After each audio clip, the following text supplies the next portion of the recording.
I've made a living in very dangerous an integrated Rouge Dianne Andrews in black and white.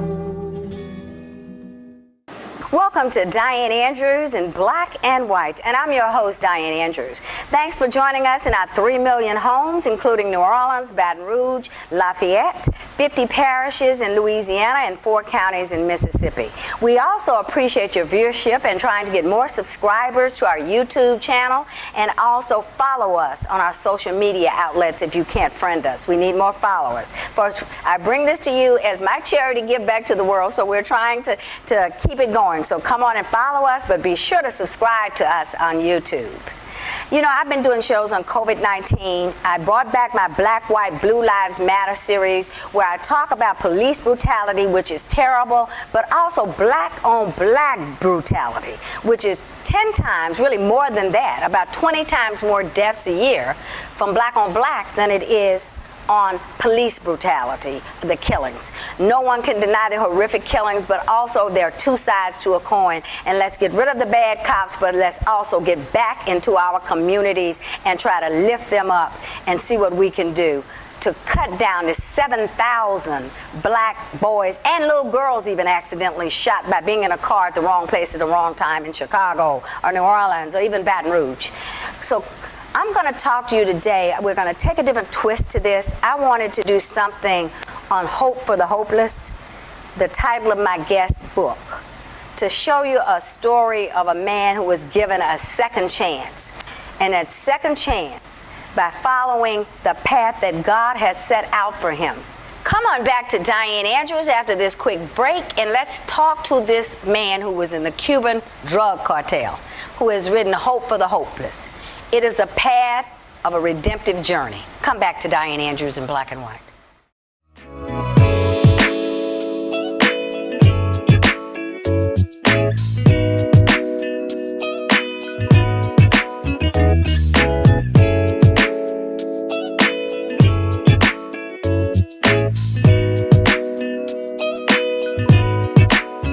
Thanks for coming back to Dianne Andrews in Black and White.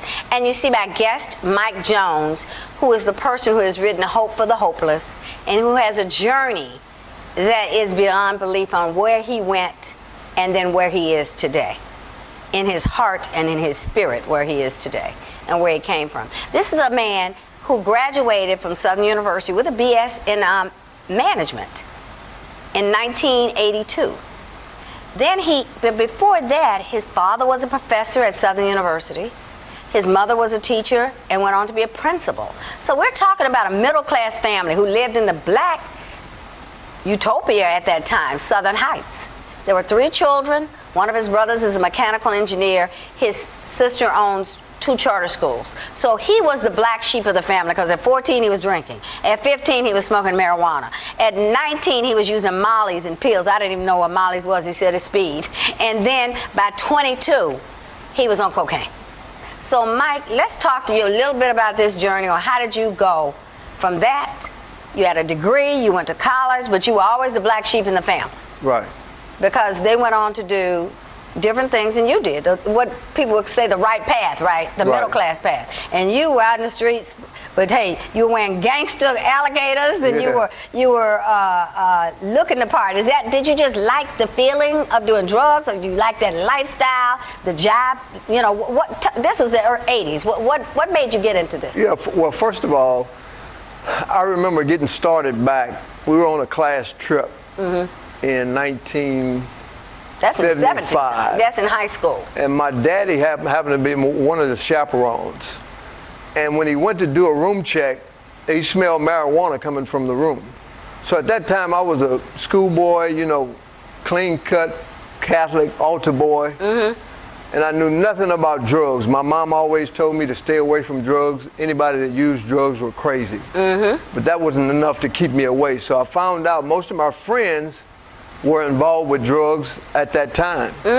So the peer pressure that was very strong, I couldn't stay away. So that kind of implemented me getting started in You that know, lifestyle. That's so interesting. I just did a show with two mothers whose sons were slain by other blacks, and people won't snitch, right? And they know who killed them. Right. One was ambushed, one was shot coming out of a friend's house, and think he was, you know, the guy knew where he was in Zion City here. Right. And that's what we talked about, peer pressure.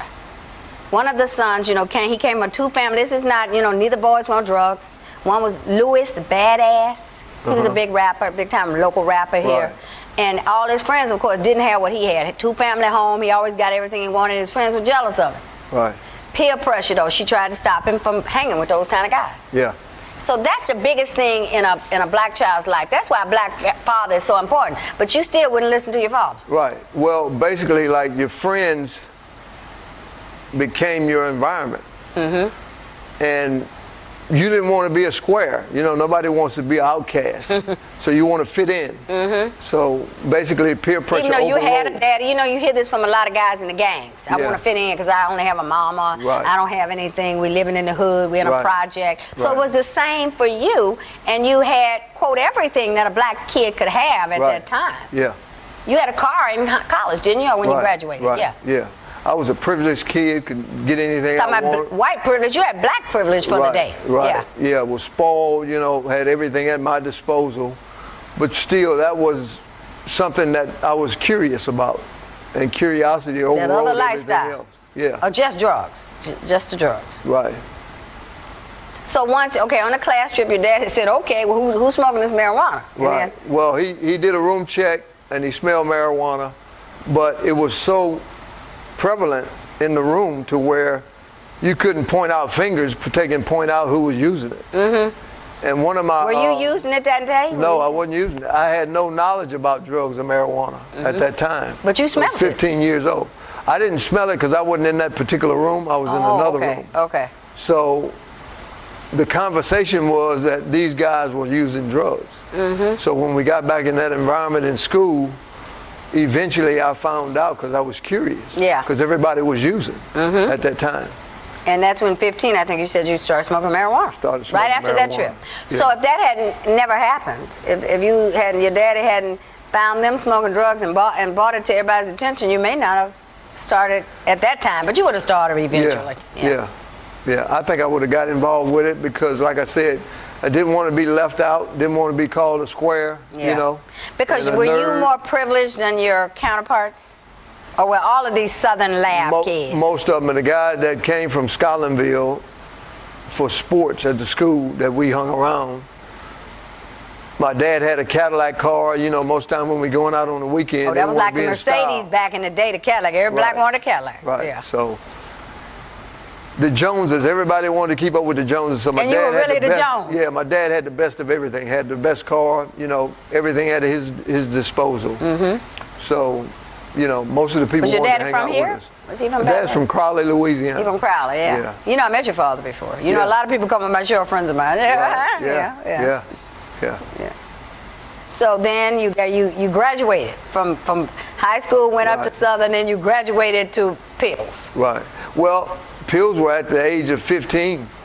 Actually, I thought you said 19 you got on these mollies. 19 I got on That's when you got cocaine. on coke? Oh. Yeah, started And snorting. 22, what did you get on? Freebase Oh, that was a different Started cocaine. freebasing. So you were, oh my God. at 22. You were like Richard Pryor, gonna burn yourself up, freebasing. Right. Well, that's with what- the fire. That's what we were doing.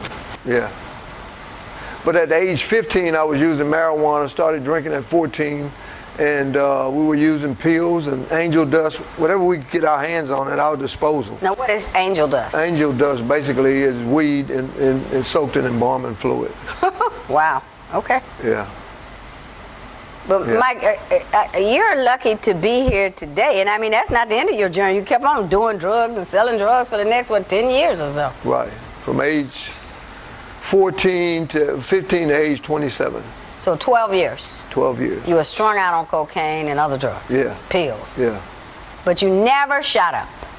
Never used needles. Afraid of it. I was afraid of needles. But you wasn't afraid to light something up in freebase. No, wasn't afraid. Even after Richard Pryor got burned up. Wasn't afraid of that. We heard about it, but the thrill and the high, superseded all that. And you told me something when we spoke the other day. You said you're numb to the consequences of your actions. Right. You're numb to what's going to happen. You don't care. You don't care. It's also for the moment. Right. That's all it is. All you want is that high. Yeah. But you always had money to buy it. Let's say you hadn't had money. You probably would have done whatever it took to get the money to buy it, right? We sold jackets. We sold bed sets. We sold whatever. Where you get them from? You stole them? No, from the house. You stole your mama's bed sets? Yeah, well, that was when I was 22. Wait a minute. Used bed sets you sold to people? Yeah, I pawned the Who bed do you set. sell that to? The drug dealer. Drug dealer wants used bed sets? Oh, yeah. Really?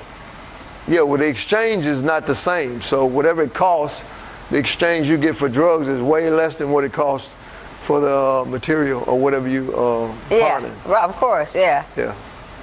Wow, this is a different world, huh? Yeah. And your mother, when did she find out, your mother and the father, that you were a drug addict? How old were you? I don't know exactly because they probably were in denial. They never really confronted me about it. Never? No. Oh, okay. My dad, I knew, found marijuana in a little attaché bag I had. And do you think marijuana graduates you to other drugs or it's or a not? gateway. It is a gateway. You do believe gateway that? Drug. Mm-hmm. Yeah. Yeah.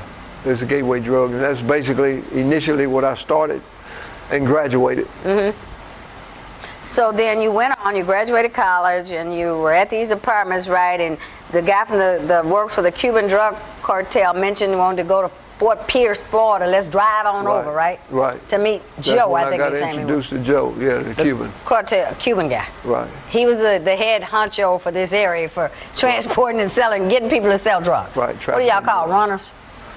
Well, the main guy I worked under was, I guess I was one of his guys under him. Mm-hmm. But he was under the guy, the Joe, that was a Cuban guy. Uh-huh. That was a big supplier. Uh-huh. Yeah. So, and your girlfriends you had at this time, you said they were all drug addicts too? Yeah, most of them at that time, anytime you got individuals that's hanging around you, associating with you, birds of a feather flock together. Yeah, because ain't nobody who's not doing it going to stay around you, because all you trying to do is get to the drugs. Yeah, but I stayed high 24/7. 24/7? Yeah. Couldn't function without it. And that's even marijuana or just coke? Marijuana, cocaine wasn't 24/7, but I mean, it just depended on the atmosphere and the timing. Wow. Yeah, but I stayed high on marijuana 24/7. And so you were selling it, so that helped you buy it? Is that the smart drug dealer? I understand doesn't do it. Yeah. He only sells it. He's the dealer. Right. But you made no profit, did you? Well, I made profit because I didn't use all of it up, because you have a certain amount when you purchase it, you have a certain amount that you can use. But you still increase and make money. Okay, so this is my break-even point here, and all the rest of it is my lanyard. Right. This is mine. Right. I got this. Yeah. Me and my girlfriend. Right. We having good times with this. Yeah. Yeah. So but on marijuana, all you want to do is get something sweet and go to sleep, right? Well, pretty much, because it's a downer, but Yeah. we were walking time bombs, so we'd smoke marijuana. Even when we were freebasing, you're chasing a high. Once you get that first hit, you don't get that high anymore. Ever again, I understand. Ever again. So basically, when you're using, sometimes when you have to use marijuana to bring yourself down, so you can get back up. Really? Yeah. Is that what Michael Jackson was doing with the propofol, they said? Didn't he have to take something to sleep and then something to get up? Right. Yeah. So, Yeah, who wants that's to what live John like Vellucci was doing. He was speedballing. Yeah. Heroin and cocaine. Oh, okay. So most time we would snort heroin and then smoke cocaine. Okay, because heroin is a downer. Downer. When you shoot up, it puts you to sleep. Well, and coke gets you up. Yeah, raise you up. Yeah. Why can't you be the same all the time and not use any of it? Just don't think like that once you get on it. Yeah. There's no fun in that when you use it. Bellucci killed himself. What about Eddie Kendricks? Not Eddie Kendricks. What's that guitar? Yeah, Jimi Hendrix. Yeah, the guitar. Didn't he do the same thing? He was shooting it all in his head. That's why he straight to his brain. That's why he wore those headbands, from what I understand. Really? Yeah. I guess it gets there quicker and the high is more intense. I guess right there at the brain. Yeah, I'm not sure on that because I never used needles, but that's what I heard. Oh, well, he was really nuts. Somebody would shoot in their own brain. Yeah. It shows how desperate you're getting. Look at poor Prince with the pills, right? He didn't want to have the hip surgery, so you go do pills. And you get so high just Yeah, to the be more able money to you dance. have, the more access and the more exposure you have, the more access you have. Because in that environment, that entertainment environment, that's basically what goes around. Okay, so you That's stayed. a part of it. You stayed in the Cuban jerk Cordell for 2 or 3 years, and you said, "I got to get out of here." Right. You were doing cocaine, and you go to L.A. of all places to get away from Right. drugs. Yeah. So then, what happened when you were at Rockwell International Well, it out was there? a setup. I got away. I went to California. My sister was in California, and I thought I needed a break away from the environment and the friends I had. So I went to California. You were trying to do the right and, thing, huh? Yeah, I was trying to do the right thing, but the drugs had power over my life that I couldn't control. So when I got to L.A., I ran into drugs full-fledged again. Yeah. You know. Yeah. And they had crystallite meth. I mean, not Well, meth. they had crack cocaine. Crack cocaine out Yeah. there, crystal. It was just being introduced. Rock. Rocks, yeah. Rock cocaine. Yeah. But when you freebase, you take the rocks and you heat them? Or, Well, when it's you're for power? freebase, you get the power and you put it in a test tube and you heat it until it rocks up. Oh, It comes that into a makes the rock form. crystal? Yeah. Okay. But when you buy crack, then you smoke they it? Is that mix what you it. do? You Well, smoke it? freebasing is you smoking it in a pipe, Okay. but it's in a pure form. It's pure. When you rock it up yourself and you cook it, it's pure. But when you get crack, they mix other drugs with crack. Ain't no telling what's in there, right? Yeah. Sometimes you get wax candles. Really? You don't know what you have Right. until you get home. Could really Put it make on you the pipe. sick. Yeah. Yeah.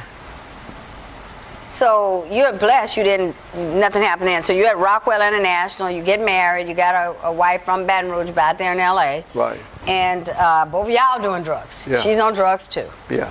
So what made you finally say, I'm going to get out of here and get my life straight? You were out there 4.5 years. 4.5 years, right? 4.5 years. They had a big layoff at Rockwell. We decided to relocate. Cost of living was real extremely high. Yeah, still is. And started to we decided to relocate. So You and her, you and the wife. Yeah, Okay. we came back. My ex-wife. We came back to Baton Rouge. At that time, I'd lost, the apartment, the place we were living in. Lost all the furniture, pretty much. Some of the stuff we couldn't relocate, and lost my job. And me and my ex-wife were having difficulties. So at that time, Couldn't buy the drugs. Now you were broke. well, I got back in the drug scene here when I got back to Baton Rouge. So I had money. So when you first came back, you were married to your now ex-wife because you're Right. married to another lady, named Right. Darlene now. Yeah. Right. So how long did you stay with her here? Well, we were having difficulties at that time when we were in transition. So when we got back in '87, I think we separated and got divorced in '87, I think. We had to wait at least Okay. 6 months. So 88, what happened? Well, in '87, when I got back here, that's when I got involved in drugs again. I was selling a whole lot more than I was selling in California. More So, here than yeah, California. More here. Why? And Why more here in this small place? well, because this was where I grew up.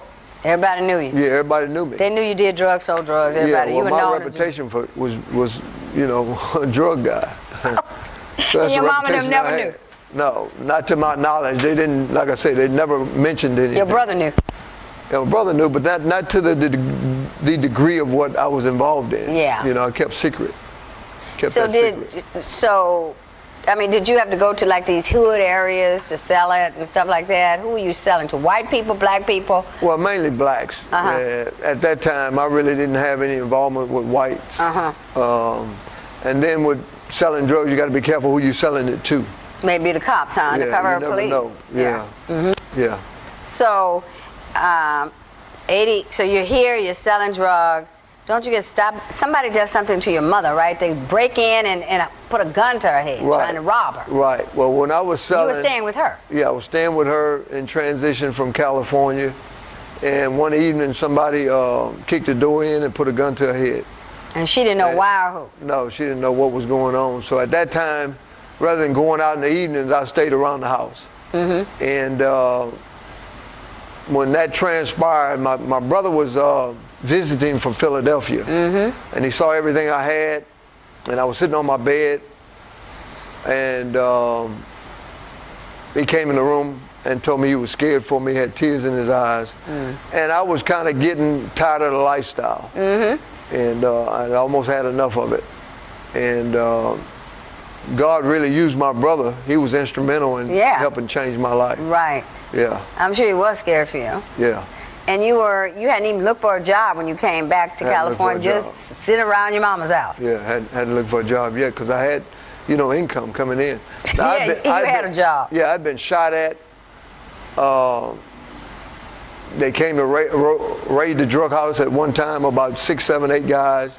In California, or Baton That Rouge? was in Baton Rouge, right here on 78th Avenue. Once you got back. Yeah. And You got out. I got shot at that time. By the drug people? By the guys. They said they were police, but they came to raid the drug house. They were going to take the drugs. Yeah, so the Now, you aren't with guy the Cuban people anymore when you came back the second time. Were you still with the Cuban drug cartel? This was in '82, before I left and went to Okay, that's with the California. Cuban I forgot people. about that, yeah. So some of the situations I was involved in, I was shot at, and most people don't know. And you tall, Mike. I'm surprised they didn't get you. Well, You're a big target. Me, they would miss. I'm Yeah, sure. the guy came up and pointed the gun at me, and the guy that was with me was an ex-cop from Miami. Ooh.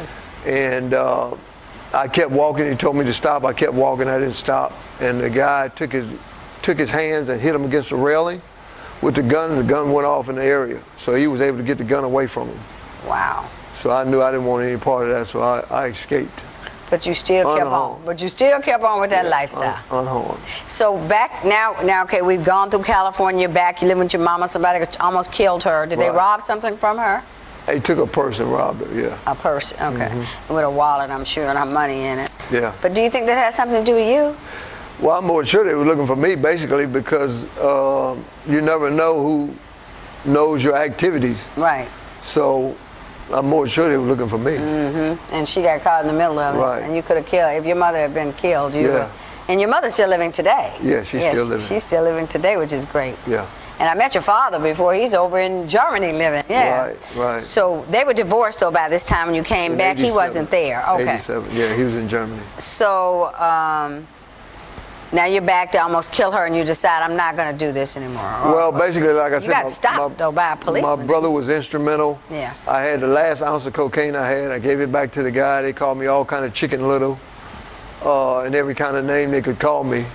Was this But a I black knew I guy or had- Cuban you gave Black it to? guy. Black guy at that time. And I knew I'd had enough. 2 weeks later, I got pulled over, like I mentioned to you about the police officer. Yeah. And thank God I got pulled over when I did at that time, because they used to keep 2 or 3 ounces of cocaine on me at the time. But I'd I given can't the last believe in ounce all back. those years you never got pulled over before that. Never got busted. That's amazing with all that coke in your... and it was a never got big busted. deal then. Yeah, I was fortunate. Yeah, very blessed. Yeah. Like I said, you were leading a path to get to where you are today. You know, financially you've had obstacles, and Right. you had then you get lucky. You meet Darlene. Right. Well, right before that, I got locked up. I was able to get out. They got a small drug charge, and I got out. And when I got out, I knew this wasn't the lifestyle I wanted. When I was growing up, I guess at 12, 13 years old, in the civil rights movement in the 60s, my mom told me I was going to have to be twice as good as a white guy if I wanted to get a job. You know, that's A good interesting, quality because job. Judge Don Johnson, when I interviewed him Right. on the Telejustice, My mom he said the actually same told thing. him. Yeah, Well, a teacher told him that, and then Yeah. he went and asked his mama, and she said, yeah. yeah. You Yeah, do Mom. have to be. I spent a lot of time at IBM. You got to be better. Right. You got to work harder. Right. But, you know, what do you think, Mike, on this younger generation? They're prejudiced against, and Right. systematic racism. Right. To me, if anything, systematic is the school system. Right.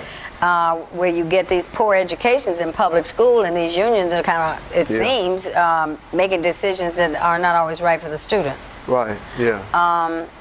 But I don't see it, you know, and you being in that life, and you had a middle class life, you had black privilege, like you said, and a Right. lot of blacks people do. I mean, our GDP, if you had all the blacks in America today, 40 million, which Bob Right. Johnson said, we need, former BET founder and owner, said don't vote Democratic because they take you for granted. Right. And the politicians who are Democratic, I'm just quoting what someone said, Right. which is Bob Johnson.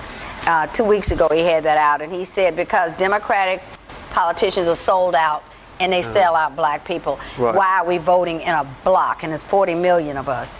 And I have to question that, because we have our own way of doing things, our own way of thinking. Right. Why do you think we're all Democratic? To a fault, and sometimes maybe. Well, I think one of the presidents at the time, can't remember if it was Truman or Eisenhower or one of them. I'm not sure on that, so don't quote me on that. But one of them said they're going to use the N-word to vote black Democrat for the next 200 years. So I think they were coerced into voting Democrat because they felt like the Democratic Party was the one that was going to help the black race. Not knowing that was the Klan Not and knowing. that was the Confederacy, Yeah. and then they used the monies in the 70s to build projects Right. to put us in. Yeah. So I think, as a whole, the black race is blind concerning politics, and they've been, I guess, I would say, forced into voting Democrat, and their mindset is they've been voting Democrat all their life, so they're going to keep voting Democrat. And then if you look at the cities that are Democratic, Right. you have nothing to say, I should be a Democrat. Yeah. That's why I'm an independent. Yeah. Make up your own mind and judge by the person, not the party. Right. Just like King said, judge a person by the content of their character, not the color of their skin. Yeah. That's what I was just talking about on the show I did with the two mothers that lost their kids on black violence, Right. which is 20 times higher than a police brutality. And they're all bad. Yeah. Well, is there anything more, Mike, you want to give to the public out there, to people on drugs? But no one can tell you to get off, and you get off because it is what it is, and you say you're numb to it, you have no conscience about what's going to happen. You don't care. You're only living for that moment to get high. Yeah. And the truth of the matter is, as long as you have that desire,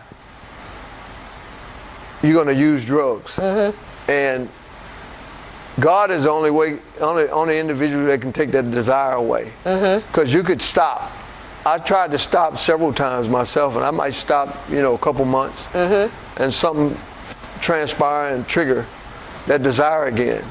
But when I got saved, when I gave my life to the Lord turned around my life, and I had a different desire. He took away the desire for drugs. I used, like I say, 12 years. You couldn't do, 12 years I couldn't do it. Yeah. But I've been drug-free now and alcohol-free 33 years. I think we're going to have to start closing up, but I do think one thing you forgot to mention. I've heard you talk about your Angola ministry. Don't you do that still? How I do prison ministry, been involved in prison ministry 13 years. So we're heavily involved in prison ministry, and that's a desire I have. I go to the prison basically because I've made some mistakes in life, and I don't want these guys to make the same decisions I made. And like you said, God, I guess, was leading your path at the time. Right. So it's a good story of redemption. Right. And second chances. Yes. And if you follow the light, right, whatever that light is for you, yeah, you'll get it to where you want to be. Right. So thank you very much.